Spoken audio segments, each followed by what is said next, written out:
सब कुछ झूठा हो सकता है, लेकिन भगवान के सामने बहाए आंसू नहीं।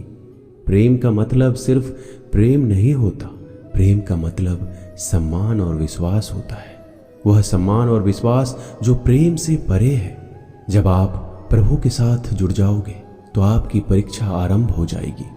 कुछ लोग इसे दुख समझते हैं तो कुछ लोग प्रभु की कृपा। छल, कपट, पाप का फल इसी धरती पर भोगना पड़ता है। याद रखना, समय किसी को क्षमा नहीं करता। सफलता का मतलब यह नहीं कि आपको किसी दूसरे से बेहतर बनना है, बल्कि सफलता का मतलब है जो आप अभी हैं उससे बेहतर बनना। वो कठिन परीक्षा लेता है मगर सहन करने की शक्ति भी देता है। आपकी जिंदगी में कुछ नहीं बदलेगा जब आप खुद को नहीं बदलेंगे। मुंह पर सच बोल देने और गुस्सा कर लेने वाले लोग उन लोगों से करोड़ों गुना बेहतर है जो आपके सामने कुछ और है और पीठ पीछे कुछ और है। किसी का दर्द समझने के लिए इंसान के अंदर का इंसान होना जरूरी है। कौवा कोयल की आवाज को दबा सकता है मगर खुद की आवाज मधुर नहीं बना सकता।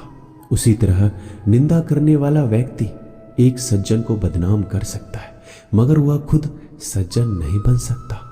अगर अकेलापन है तो उसे एक वरदान समझो, क्योंकि परमात्मा ने तुम्हें खुद में सुधार लाने का थोड़ा अधिक समय दे दिया है। अकेले रहने का आनंद सीख लो, क्योंकि कोई भी हमेशा के लिए आपके साथ नहीं रहेगा। वक्त की एक आदत बहुत अच्छी है, जैसा भी हो गुजर जाता है।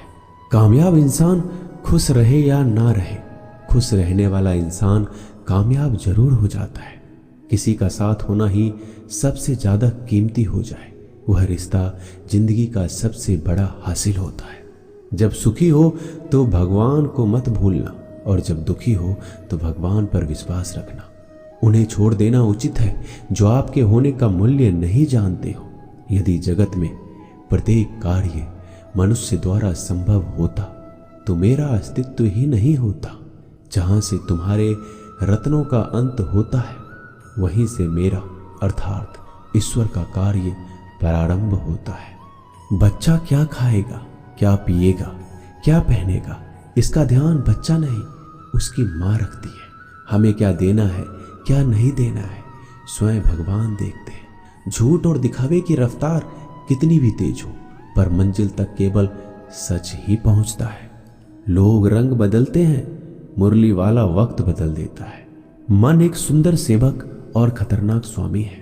मनुष्य को जीवन की चुनौतियों से भागना नहीं चाहिए, ना ही भाग्य और ईश्वर की इच्छा जैसे बहानों का प्रयोग करना चाहिए। शांत बने रहो जब तक तुम्हारा सही वक्त नहीं आ जाता। इंसान का सबसे अच्छा मित्र स्वयं की आत्मा और मन होता है, जो अच्छी बातों पर शाबाशी देता है और बुरी बातों पर झकझोरता है। खाली हाथ आए हैं, खाली हाथ ही जाओगे। आज जो तुम्हारा है कल किसी और का होगा, इसलिए तू जो कुछ भी करता है उसे भगवान को अर्पण करता चल। स्वास्थ्य सबसे बड़ा उपहार है, संतोष सबसे बड़ा धन है, वफादारी सबसे बड़ा संबंध है। छल करोगे तो छल मिलेगा, आज नहीं तो कल मिलेगा। जियोगे जिंदगी सच्चाई से तो सुकून हर पल मिलेगा। उपवास हमेशा अन्न का ही क्यों, लोभ, लालच, घृणा, चुगली, क्रोध और गंदे विचारों का भी होना चाहिए। मन का संकल्प और शरीर का पराक्रम यदि किसी काम में पूरी तरह लगा दिया जाए तो सफलता अवश्य मिलती है।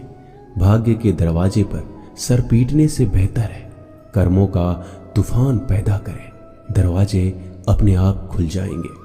क्रोध की अवस्था में भ्रम जन्म लेता है, ब्रह्म बुद्धि को नष्ट कर देता है। बुद्धि के नष्ट होते ही व्यक्ति का पतन हो जाता है। पानी मर्यादा छोड़े तो विनाश होता है, यदि वाणी मर्यादा छोड़े तो सर्वनाश होता है। किसी को धोखा देना एक कर्ज है जो आपको किसी और के हाथों एक दिन जरूर मिलेगा। कलयुग है, हमेशा तैयारी के साथ ही रहना। मौसम और इंसान कब बदल जाए इसका कोई भरोसा नहीं।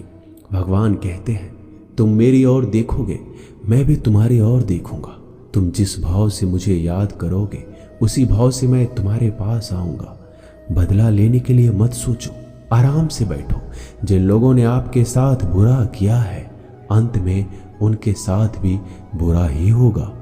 इस दुनिया में जुनून जैसा कोई आंख नहीं है, मूर्खता जैसा कोई जाल नहीं है, नफरत जैसा कोई दरिंदा नहीं है और लालच जैसी कोई धार नहीं है।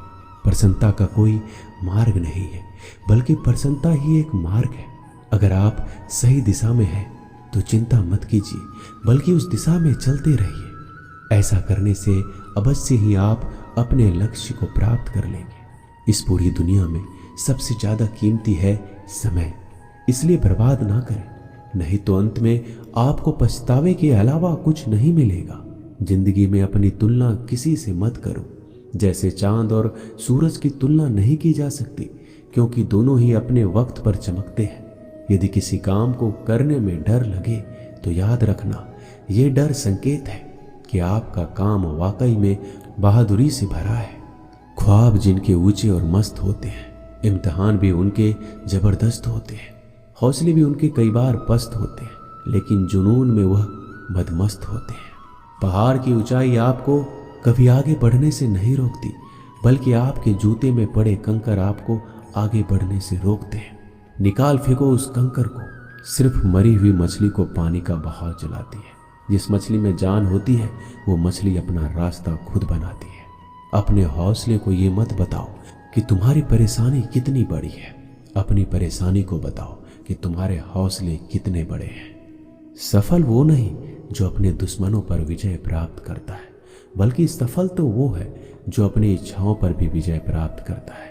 अगर केवल इसलिए आपने अपने सपनों पर काम करना बंद कर दिया है क्योंकि किसी को लगता है कि आप उसे नहीं कर सकते, तो वो आपका सपना नहीं है, वो बस आपकी एक छोटी सी इच्छा है।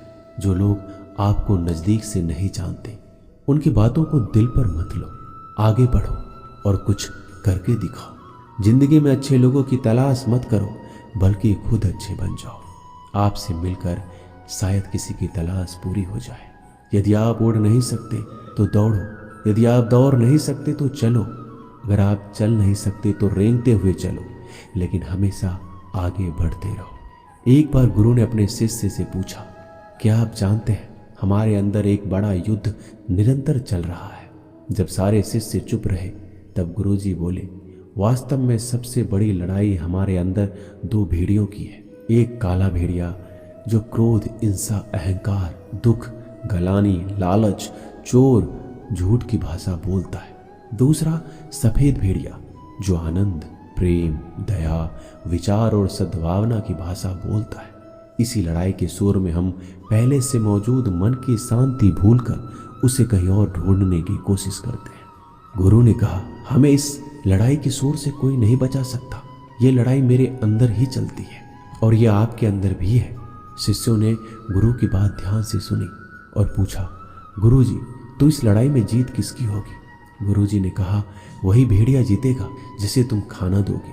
खाना देने का मतलब है हमारे पास शक्ति है ध्यान देने की। हम जिस भेड़ियों की बातों पर ध्यान देंगे वो बड़ा ताकतवर होता जाएगा। इसलिए हमेशा क्रोध से पहले दया चुनना चाहिए, लालच से पहले उदारता, चिंता से पहले शांति और स्थिरता जोड़नी चाहिए और चलन से पहले सद्भावना को चुनना चाहिए। ऐसा करते करते हमारा मन अपने आप आनंदित रहने लगता है। जैसे शरीर को आराम दिया जाए तो वो ठीक होने लगता है, वैसे ही मन की शोर से आराम मिलता है, तब वो खुद ब खुद निर्मल हो जाता है। दोस्तों, इस वीडियो में बस इतना ही। मैं आशा करता हूँ कि आपने इस वीडियो से बहुत कुछ सीखा होगा। मिलते हैं अगले वीडियो में। अपना ख्याल रखिएगा। धन्यवाद। जय श्री कृष्ण।